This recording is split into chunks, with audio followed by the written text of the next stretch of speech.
আসসালামাইকুম। ৩৬ জুলাই উপলক্ষে সরকারিভাবে আদার্স পার্টিগুলা সবাই মিলে উৎসব পালন করার সিদ্ধান্ত নিছে। হতাশার বিষয় হচ্ছে প্রবাসীরা এই আন্দোলনে অনেক ভূমিকা রাখছে।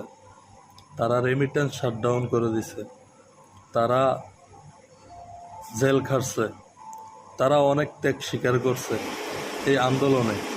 তারপরও তারা মূল বিষয় হচ্ছে আন্দোলন থেকে যখন সবাই পিছু পা হচ্ছিল তখন প্রবাসীরা একটা কথা জোর গলায় সবাইকে বলছিল যে আমাদের শেষ অস্ত্র রেমিটেন্স শাটডাউন। তো সেটা তারা করছিল।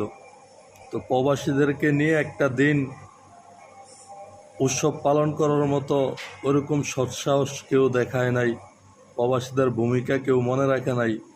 প্রবাসীদেরকে নিয়ে শুধু মুখে মুখে ফেনা তুলে ফেলে সবাই, কিন্তু কাজে বাস্তবায়ন কোনো কিছুই হয় না।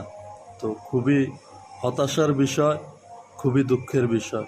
প্রবাসীদেরকে নিয়ে প্রত্যেকটা উপদেষ্টা বা যে সরকারে আসুক না কেন মুখে মুখে বলে, কাজের কাজ কোনোটাই করে না। তাদের ভূমিকা ছিল অনেক।